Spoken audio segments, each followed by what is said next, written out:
Hello, everybody, and welcome back to another episode of Emerald Crusader Livestream. Tonight's feature, Weekend Deepened, with your host, Isaiah.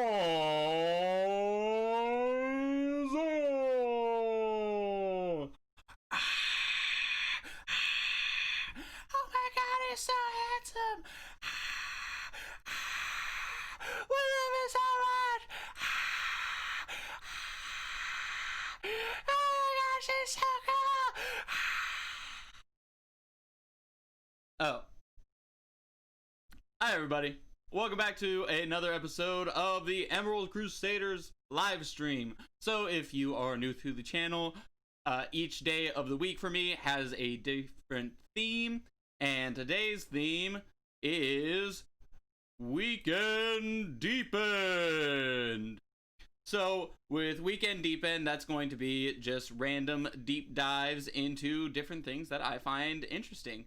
So, that being said, I was moseying around the internet earlier this week and came across the research of Dr. Merabian. Merabian? I'm not sure how to say his name. I've never heard it out loud. But they're one of the most well-known researchers in nonverbal communication. And they say that the formula of how a human brain interprets and breaks down a message is thusly 7% verbal, 38% vocal, and 55% visual.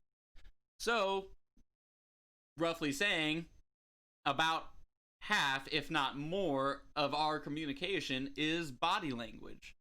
So, with that said, I want to get into one of the most useful things in body language that we use on a daily basis. I want to talk about the origin of hand gestures. So I want to talk about where they come from, debunking some myths about where they don't come from, what they originally meant whenever they were first created, what they mean in our culture today, and what they might mean in other cultures that are different from American culture.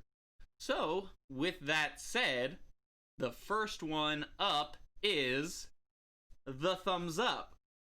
So, the Latin phrase pallis verso is used... Verso? I never took Latin in high school. But used in the context of gladiatorial combat for hand gestures used by ancient Roman crowds to pass judgment on the defeated gladiator. Now they give shows of their own. Thumbs up, thumbs down, and the killers spare or slay, and then go back to concessions for private privies. That's a quote from Against the City of Rome from Juvenal. That was somewhere between 110 and 127 AD. And while it's unclear what it meant, it is clear that the thumb was involved as a gesture that described whether or not the gladiator was to kill or spare. Although it's often backwards on how it's interpreted, because the thumbs up is an affirmative today, we think that thumbs up means spare him, and thumbs down, because it's a negative, means kill him. It's never really exactly clear, but Anthony Corbeil, I think that's how you say his name. I'm going to be mispronouncing a lot of names today, so just roll with me on it. A classical studies professor who extensively researched the practice said that thumbs up was actually the signal for the gladiator to execute their opponent, and it actually wasn't a thumbs down that meant don't kill him, rather a wrapped thumb pointing somewhat downward around the fist meant spare him. The Oxford English Dictionary cites the earliest written instance of the thumbs up with a positive meaning as being from Over the Top, a 1917 book written by Arthur Guy Empey. Empey was an American who served in the British Armed Forces during World War I. He wrote, "Thumbs up," Tommy's expression, which means everything is fine with me. The first visual example of the thumbs up was from the British use in the 1920s film 19 Minutes In, the film The Lodger, a story of a London fog where a younger man examines some papers and then an older man declares it good, which means not counterfeit, and he gives a double affirmative thumbs up. It was believed to be popularized in the United States, that being generally attributed to the practices of World War II pilots who used the thumbs up to communicate with their ground crew on takeoff. This custom may have originated with the Chinese-based Flying Tigers, who were among the first American flyers involved in World War II. The appreciative Chinese would say Ting Hao Dai. I think I'm saying that right, meaning very good. And the gesture with the thumbs up, which in Chinese means you're number one or something along those lines. High officials in the Chinese government see it as a sign of respect, and any person from China will recognize this numerical gesture, and it can be seen in movies and photos of the era, though it has not been verified in print by the American volunteer group pilots. During World War II, pilots on U.S. aircraft carriers adopted the thumbs up as a gesture to alert the deck crew that they were ready to go and that the wheel chocks had been removed. On modern U.S. carriers, certain deck crew hold a thumbs up to signal to a pilot and the control tower that their status is okay for takeoff. American GIs are reputed to have picked up on the thumbs up gesture and spread it all across Europe as they marched towards Berlin, and even all the way to Brazil as they adopted the thumbs up from watching American pilots based in the northern Brazil during World War II. So really it was a gesture from old Roman times, but also used in China as the number one, meaning you're number one. And then because of America being essentially everywhere towards the end of World War II, it just spread across the globe as being just a positive affirmation. So that's the thumbs up. So let's keep going to the next gesture I want to talk about, which is the crossed fingers. So this originates in the early courts of Mosaic law, actually, where verdicts were often cast down with the phrase, "May God have mercy on your soul." So because judges of the time believed that they have the authority to destroy the human body, but not the authority to destroy the human soul, that's God's authority as far as they were considered, they would cross their fingers as a show for concern for the offender's soul whenever they would cast down a judgment. The common usage dates back to the early days of Christianity, where Christians would invoke the power of the associated with Christ's cross, which eventually became a way of warding off evil beings and a way of blessing things. This is essentially, if you didn't have your cross, you didn't have holy water, and you didn't have your rosary beads, you could make a quick cross out of this, and that would invoke the same power as any other cross.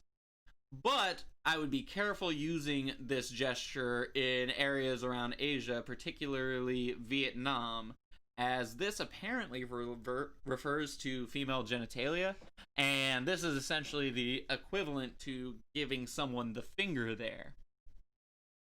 Now I know, I just said the finger, and we're talking about hand gestures, and you're like, hey guy, wait a minute. I like the finger, that's one of my favorite gestures. Why am I going to talk about the finger? Well, calm down, let's talk about the finger.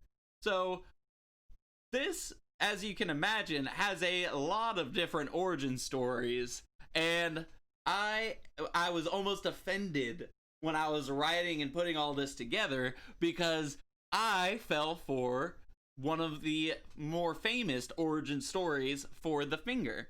So this debunked origin story goes that it's said that in the year 1415, while the English and the French were at war, the French would cut off the fingers of the English and, so that the archers couldn't draw back their bows, and that they would be rendered useless.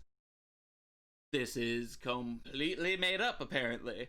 That not only is there nothing written about any offensive gesture or anything like that from the British towards the French, even though there were, I can't remember the term for it, but they essentially had scribes at the time that were independent from either warring party so that they could keep track of who won what war. These guys didn't even have notes about a gesture, and not only that, but it doesn't really fit with the way war worked at the time. You see, in that time, it was rather costly to keep a captive. So the only reason that a warrior would take someone captive is if they were someone of value that they could get a ransom off of. Because back in those days, if you could spot one of the enemy army's higher officials, you could take them and keep them as ransom and then get a huge fortune for them, and then you're basically done with war. You can go retire and live happy. And that was a common thing to do back then.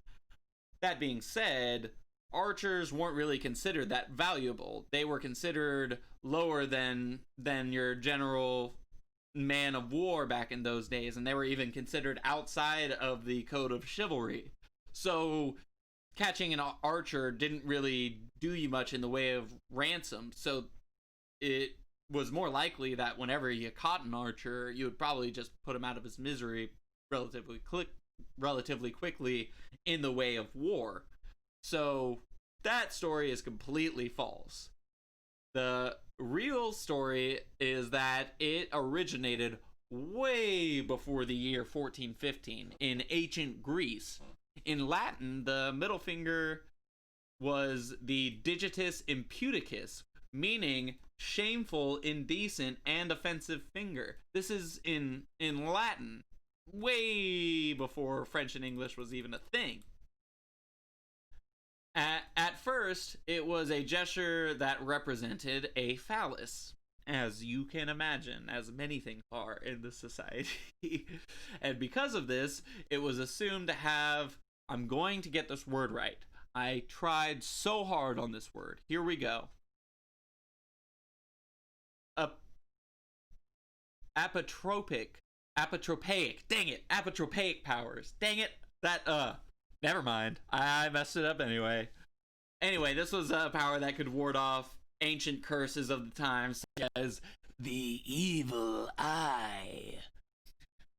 But it quickly became a symbol for intercourse, usually intended in a derogatory manner. In Aristophanes' comedy, The Cloud, which dates back all the way to 423 BC, when the character Socrates is quizzing his student on a poetic measure, the student declares that he knows quite well what dactyl is and gives the finger. The gesture is a visual pun on the meaning of the Greek word dactylos, with both finger and the rhythmic measure composed of a long syllable and then two short syllables, like the joints of a finger, which also appears as a visual pun on the penis and testicles in the medieval Latin text. So, and again, this is back in 423 BC, like, 2,000 years-ish before the fake story that I heard.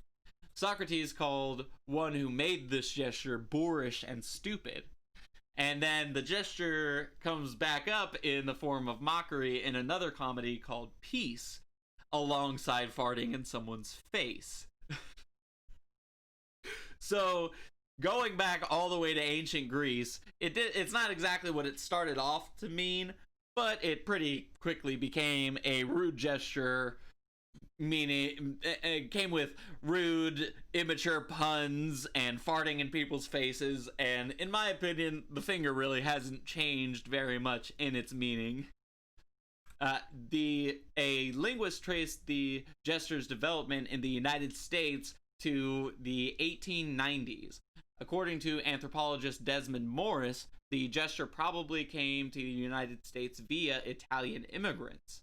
The first documented appearance of the finger in the United States was in this photo here, back in 1886, when someone with one of the coolest names I've ever heard, Old Hoss Radbourne, a baseball pitcher for the Boston the Boston Bean Eaters, was photographed giving it to a member of their rival team, the New York Giants. So that's the first time the finger right there was ever captured on U.S. soil. So That's a negative affirmation, so let's go on to the other side of the gesture spectrum, to a positive affirmation, to one of my favorites, the high five. Now, very similar to the middle finger, there's a lot of origin stories about the high five. But the most credible one seems to be the origin story of the high five that occurred between Dusty Baker and Glenn Burke of the Los Angeles Dodgers in Dodger Stadium of October 2nd, 1977, which was the last day of their regular season. So in the 6th inning, Dusty Baker hit a home run off of Houston Astros pitcher J.R. Richard. It was Baker's 30th home run, making the Dodgers the first team to have 4 hitters with at least 30 home runs in a single season. A journalist who was there tells the story thusly. It was a wild, triumphant moment and a good omen as the Dodgers headed off to the playoffs. Burke, waiting on the deck, thrust his hand enthusiastically over his head to greet his friend at the plate. Baker, not knowing what else to do, smacked it. His hand was up in the air and he was arching way back, says Baker, so I reached up and hit his hand and it seemed like the thing to do. One of my favorite facts about this origin story is that after retiring, Glenn Burke, who was one of the first openly gay pro athletes, used the high five with other gay residents of the Castro district in San Francisco, where for many it became a symbol of gay pride and identification. So that's pretty neat that, you know, not only is the high five like, yay, we got something done, but it was like, yay, you be you kind of thing back in the day. Almost a sign of camaraderie. Some variations on the high five. Of course, you have the pitch perfect high five. So, pro tip for those of you who don't know, if you're trying to get the maximum amount of decibel off of your high five, what you want to do is stare directly at the other person's elbow. If both people do that, then it will line up your hands automatically for the perfect boom thunderclap. So that's how you execute the perfect mwah high five. On the other side of that is the left hanging, where you just go up and either someone didn't notice or didn't care and just left you hanging there, and it's one of the worst feelings in the world. But through innovation breeds ingenuity. That developed the first self high five. Someone posted up, someone else didn't notice or didn't care, and so they gave himself a little self-love. And that's all I really know about the self high five. I've got tons of friends that I hang out with and high five all the time because we're awesome. Duh.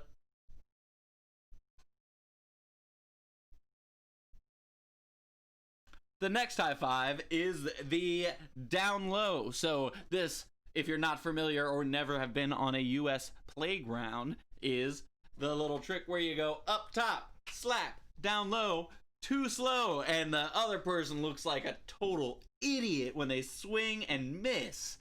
And again, I have no experience in this, and it's not a memory that I think of often. And then last but not least, gaining newfound popularity in these COVID times is one of my personal favorites again, the air five. And that's where you just, this one is perfect for if you're trying to sneak a five. If you're trying to keep it away from someone in the room, you can just look at someone else and no one's the wiser. But if you are not trying to sneak your air five and still want a little bit of those decibels, another little pro tip, whenever you have the perfect timing, give your forearm a little slap, and then next time you go up for air five, you'll get a little satisfying decibel action out of it. Everyone will love it. So that is the high five. Let's move on to the peace sign. This, again, is one of my favorites. And the meaning of the peace sign really actually varies on which way you're facing your hand. So if you're facing your hand with the back of your palm facing you and your palm facing towards whoever you're trying to give the peace sign to, it can mean a multitude of things. It can mean the number 2. It can mean literally the letter V. But in the 1941, it came to mean victory, particularly around wartime and competition. A Belgian politician who was in exile at the time suggested it as a symbol of unity on a radio speech, and then the subsequent V for Victory campaign by the BBC really popularized it. It was also used by 2 U.S. presidents, Dwight Eisenhower and Richard Nixon, whenever they won, again, throwing the V for Victory. It later became known as the peace sign because it was used around the world by peace and counterculture groups popularized in the American peace movement of the 1960s. And really what they were trying to say with that, because it was a bit of the identitive property going on, where because it was V for victory, that means that you won something and that the competition or the war was over. So because of that, hippies started using it as a call for the end of a war and peace to be brought upon, and that's why it became known as the peace sign. But that is, quite literally, only one side of the story. Let's talk about when you turn it around to the other side and show your palm towards somebody. This is considered to be an insulting gesture in areas like Australia, the Republic of Ireland, New Zealand, South America, and the United Kingdom. This origin story cracked me up for the insulting version of the two-fingered salute, because it was the same origin story that was debunked for the middle finger. And so I had heard it for the middle finger before, but I'd never heard it for this one. And again, it's the exact same story, and again, for the same reason, it doesn't hold a lot of water. I mean, if you're looking at the historical text, Henry V even said that the French would cut off the archer's fingers, but he said that they would cut off 3 fingers, because with the English longbow, you needed 3 fingers to draw it back. So for them to insult the French by waving 2 fingers doesn't make any sense, because it would have been them insulting them with 3 fingers. And again, there's no documentation that any gesture took place or anything like that. So this origin story of it, of the insult version of the peace sign, is a little suspect to me. The first unambiguous evidence of the use of the insulting V sign is in the United Kingdom, which dates back to 1901. And a worker outside of the Parkgate Ironworks in Rotherham used the gesture captured on film to indicate that he didn't like being filmed. So that's the first time we see this. But if you're in any of those areas, as I said, Australia, Ireland, New Zealand, South America, and the United Kingdom, I would be careful throwing around the peace sign and just make sure that your palm is out. And that is all of the gestures that I had planned for this week. So this was the second episode of Weekend Deep End. If you liked what you saw, come join me next week, where I will be discussing another topic in length for 30 minutes. Or if you like this, then I also stream 4 other days of the week. So Music Monday is a half-hour piece where I do a quick biography, a interesting instrument of the week, and then a music moment from the week that I find on social media. And then Willpower Wednesday, we do a short story about someone with a tremendous amount or executing a tremendous feat of willpower to inspire us to have our own willpower. Thoughtful Thursday, we do a deep dive, a bio,